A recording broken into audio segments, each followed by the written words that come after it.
Hello and welcome to Easy Projects. So if you have seen my latest video, you saw how I turned this single output transformer into a dual output one by adding an extra winding. Apart from the enameled copper wire, we used one diode and an extra big capacitor. This input capacitor, the regulator and the output capacitor behind the regulator, we would have used those anyway, so I will not count them as components. I mentioned a couple of other ways that we could make this negative rail, but I chose this method because, as I just said, it doesn't use many components at all. It did end up taking a lot more time than I had expected, so I probably should have done it in another way. I have come across this problem before though, where I needed a positive and a negative rail, but I only had the positive. But at that time I didn't use a transformer, so I had to come up with some other idea. And I just happened to have the board here, and I also showed that in my lab tour video. So on this board I used something called a charge pump, and that is basically everything you see below this regulator and this capacitor. And we still have the regulator, but we are missing the output capacitor. So let's take a look at how I made this one. If you just look at a schematic for a charge pump, it might not be that easy to figure out if you're not familiar with it. So we will not start there. We will start by charging up a capacitor. And say we charge this with a battery, so that we have 9 volts across it. Positive here, negative here. And when we disconnect the battery, there will still be a charge on the capacitor, of course. We will still have the 9 volts here, and say the ground down here. So in the meantime we can just charge up another capacitor with the same battery, and we remove the battery again. We now have 2 capacitors that is charged to 9 volts. So now comes the interesting question: what happens if I connect these 2 terminals here? Well, we have 9 volts here and we have 9 volts here. And you can just think of this as if it was batteries, and 2 9-volt batteries in series will give you 18 volts, of course. So now if we connect this to ground, we will have 18 volts up here. But of course we wanted a negative supply, and this is very clearly marked plus 18 volts. But when we connect up these capacitors, there's really no reason why we couldn't just put the ground up the top here, right? And this voltage will now be minus 18. So that is just a matter of how you look at it. But well, we can't really have a monkey to sit there and charge up the capacitors and plug them in the correct orientation. That would be too slow, so let's try and do something different.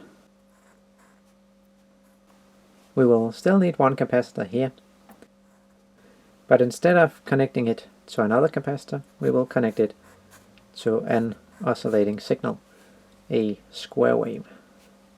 And we can just say that this will go from 0 to 9 volts, just to keep the same values. Then we will have a positive supply up here, also 9 volts. But now we will connect this through a diode. And we will ignore the voltage drop over the diode. There will of course be one when we build this circuit up. But now when we start this circuit, this capacitor will be at 0 volts, of course. But the 9 volts will flow through this diode immediately and charge it up. But now what happens when we get to this rising edge here? Well, this signal will become 9 volts as well. But we already have 9 volts across the capacitor. And the only way the current can flow out of this node here is through here. And there's nothing connected. It can't flow through this diode because this voltage is greater than this one, or it wants to become greater. So the only option that we have left is that this node will get to 18 volts. But we will get to the falling edge here again, of course, and this voltage will drop to 0 volts, and we will have 9 volts here again. And unfortunately we will also have 9 volts here, so it will drop to 9 again. But of course we could just change this into a diode, put a capacitor here to ground. So now the 9 volts can flow through both diodes and charge up this capacitor as well. When this one goes positive, it will create 18 volts across this capacitor. That can now go through this diode and charge up this capacitor to 18 volts. When this drops again to 0 volts, we will have 9 volts across this, but still 18 volts here because it cannot flow back through this diode. So now we have essentially just double our voltage, and we get our 18 volts DC. But of course in the real world we will have a voltage drop across this diode and this diode. And if we take a guess and say that is 0.6 volts, we will have to subtract 1.2 volts from this, so we'll have 16.8 left. And when we start to draw current from this node, we will of course discharge this capacitor, and we'll start to get a bit of ripple. But if the current is low enough, we should be able to get our 16.8 volts at the peaks. So it could look something like this. And of course it won't go down to 0. We'll have 0 down here, so there'll just be some ripple. And if you wanted a higher voltage here, there is absolutely no reason why you couldn't just repeat the whole thing and put another stage afterwards. But if you want to do that, you actually don't need to copy all of this. You can just cut it here and add this one more time in between these two. But you will have to invert this signal in between. So just for completion, let's draw it down here. And sorry I didn't get that on the camera, but here it is. So you kind of get the idea for the first two capacitors here, right? Because it's essentially just the same as we had before. Because when this node is at 9 volts, this will be at ground. So that's exactly the same as we looked at before. But now when we get this capacitor charged up to the 18 volts, you can see there's this diode here, so it cannot get this way. So we can just ignore all this. And we will once again have our square wave here. And you can see it's the exact same circuit as we had before, so it will just repeat. So we have 18 volts across this when this one is low. When it gets high, we will add another 9 volts, so we will get 27 at the output. And that will charge this capacitor up, so we will have a nice stable voltage. At least at low currents, that is, because this system cannot supply infinitely large currents. You can get some decent current out of it, actually, if you use some big capacitors, some beefy diodes, and some transistors instead of just the logic gates. But no matter how big you make this, the voltage will always drop. But you could perhaps make double the voltage with two stages like this. So if we always need this part. So we could call this the first stage and this the second stage. But again, we needed a negative voltage and not a higher one. So how can we get that? So let's once again start with just two components, and we will flip them this time. So we have the capacitor here and the diode here. And we will connect this to ground. So we will have our oscillating signal here. And we will start with everything turned off once again. So what happens when this oscillating signal goes high? Well, if we forget this, we will have our 0 volts across this when it's off. When this rises, it will add 9 volts to what we already have, and that's 0, so we will have 9 volts here. But there's a diode to ground, so all this current that is flowing through the diode will flow directly to ground, and we will still have 0 volts here, right? We ignore the voltage drop of the diode again. When this signal falls back down to 0 volts, it will subtract the 9 volts again, but we don't have 9 volts, we have 0 volts. So we will get minus 9. Because there's no way current can flow back into this capacitor because we have nothing connected. But we could do that, of course, because now when this rises again, we will just get back to 0. But if we once again add a diode here and a capacitor, and now once this voltage reach minus 9, current can flow through the diode, of course, because this is lower than this. So it will do that, and we'll get the minus 9 volts here as well. But when this goes back to 0, this voltage is suddenly lower than this, and current cannot flow through this diode. So we will have a stable minus 9 volts at this node here. So we can also cascade this -1 to give us an even lower voltage. So let's start by drawing what we had before. And actually I will move this down a little bit because we need to draw up here. So we will have our oscillating signal here. We will invert that,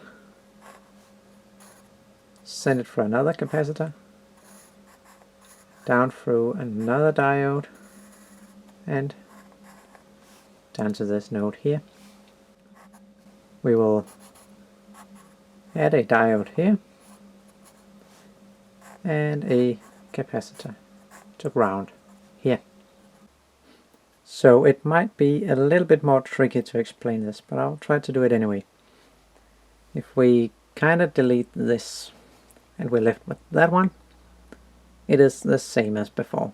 So when this is rising the first time, we will set this as a high and Q0 will be a low. I just chose to call this Q0 this time. It's basically just an inverted signal taken from Q, so we could in theory just put an inverter here like that. So Q will be our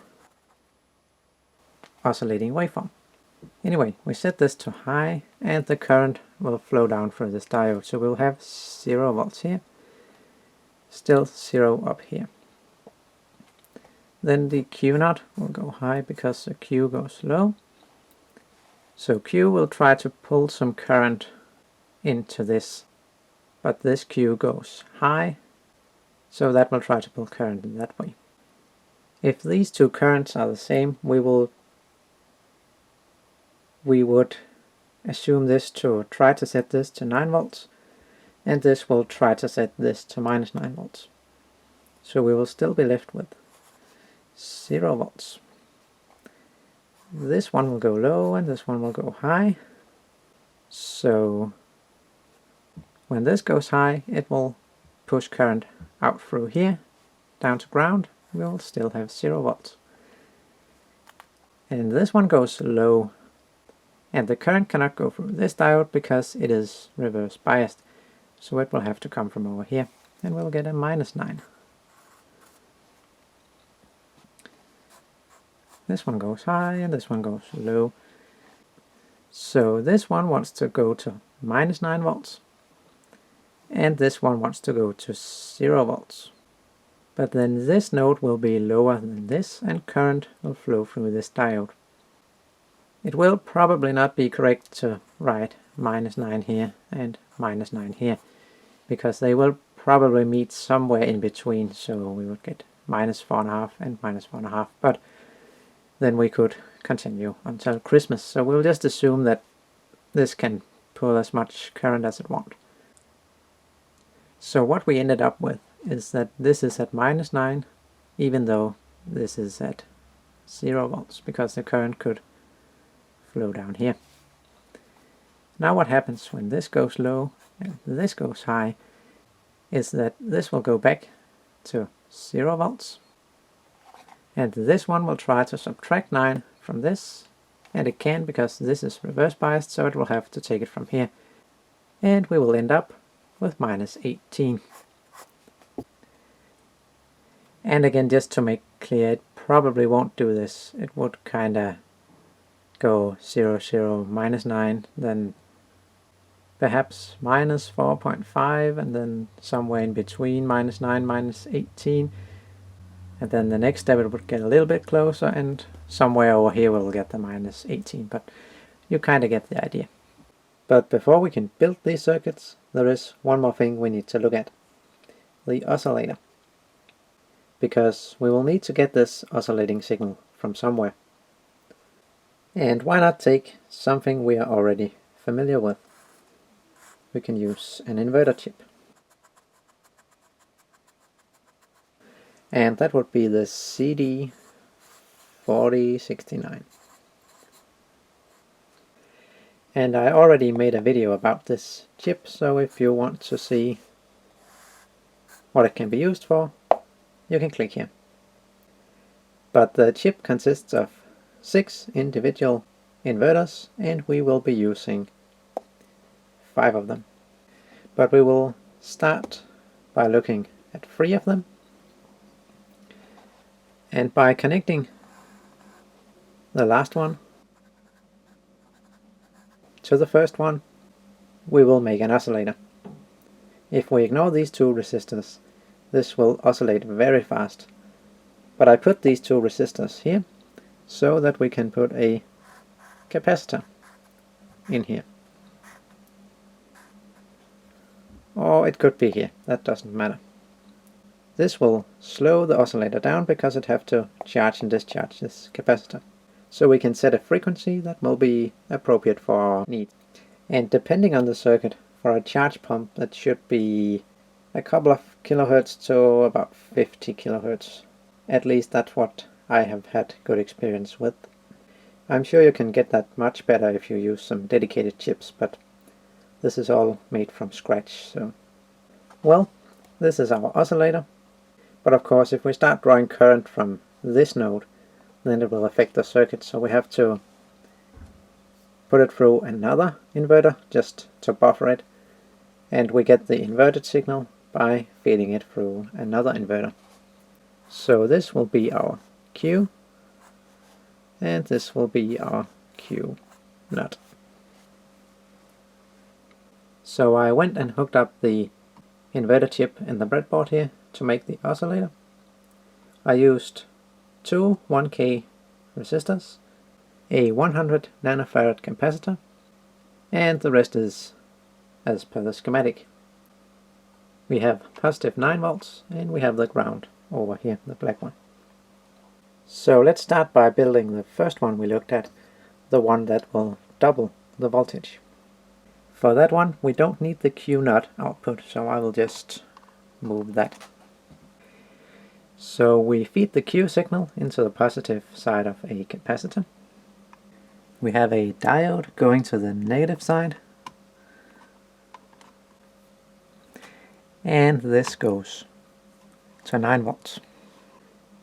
We have another diode from the same node and into the positive side of another capacitor,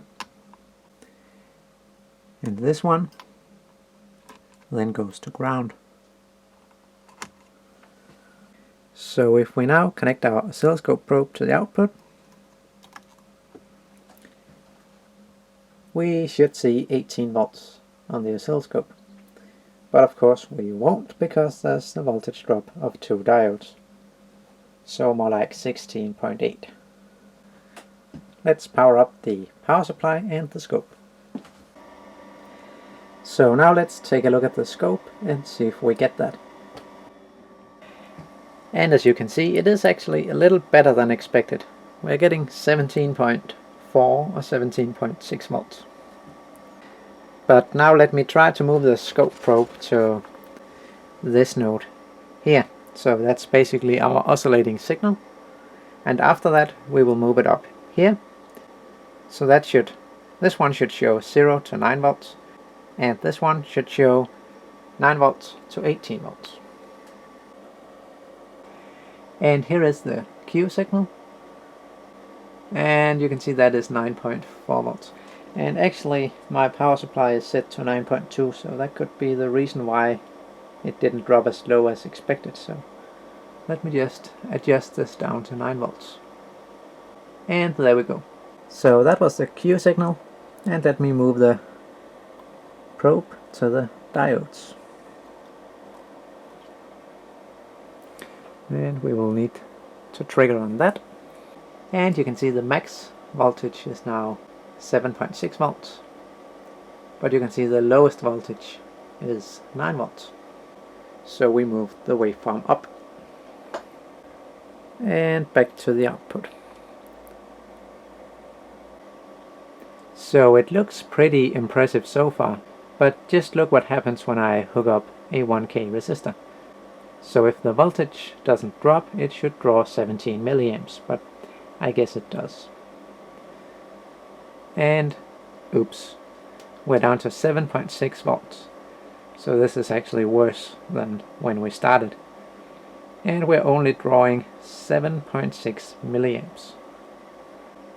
Well, there is a way to fix that, and that is increasing the capacity of the capacitors and using an oscillating signal that can provide more current. But we won't go into that today. But you should be aware that it is possible to get a bit more current out of it. So let's try and move on to the next one. That will multiply the input voltage by 3. So for that we will need the Q0 as well.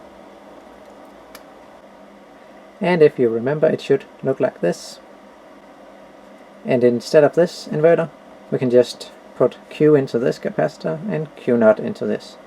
It's basically doing the same thing. So all I did was to disconnect the ground lead from this capacitor and connect the Q0 instead. And I added this capacitor, connected the ground to that, and connected a diode from the previous output to this capacitor. But all this is also in the schematic, so you can just look at it there. And let's take a look at the scope. And you can see now we have 25.4 volts. But again, it won't give us a lot of current.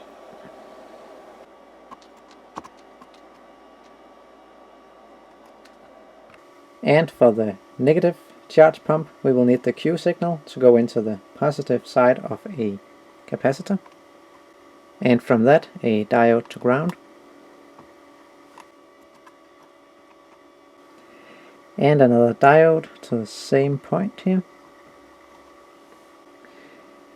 And we will need a capacitor from here. And we want the negative side to be on the output, of course, because we're getting a negative voltage. And we will need another ground lead. Just like that. We will connect the scope to the output. And we will turn that one on and the power supply. There was no explosion, so it looks like we're good. And by the way, don't mind these buttons, they are just for my DC load that I'm building. And I accidentally plugged the capacitor here into the wrong row, so it wasn't working, but now it does.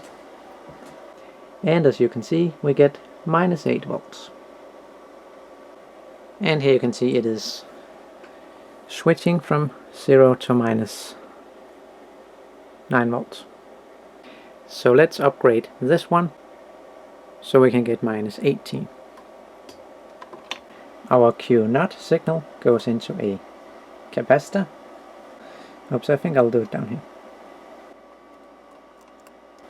And this diode then have to go to that capacitor. And we can remove this because we don't need that anymore. And we can put it up here.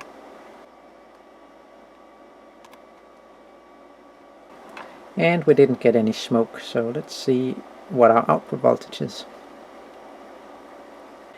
And there we have it, minus 16.4 volts. So there you have it, a quick introduction to charge pumps. We could of course go a lot deeper into this, but I don't really think there is a reason to do that.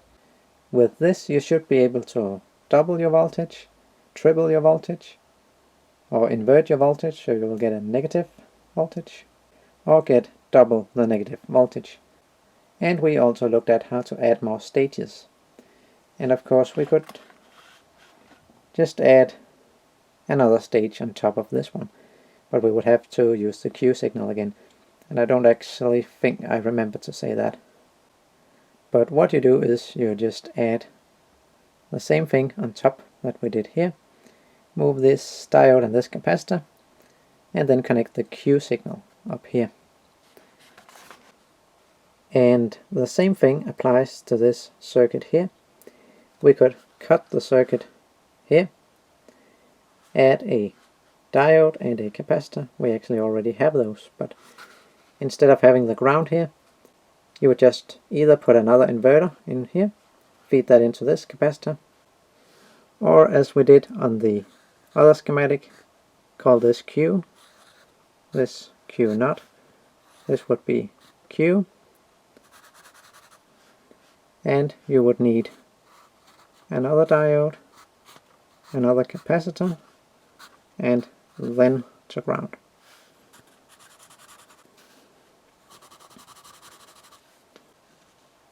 And you could add as many stages as you want.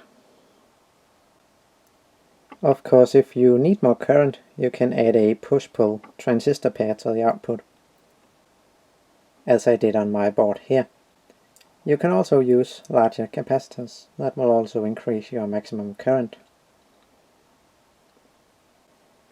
You don't have to use an inverter to generate your clock, of course. You could also use a microcontroller or a timer chip. I got the 556 timer here, that is a dual timer, but it's basically identical to the 555 timer. But if you want to add more stages, you'll have to have the Q0 output, or the inverted output, so you'll have to come up with a way to do that. With a microcontroller you can just set one pin high and one pin low, and then just alternate those two pins, and that will work just fine.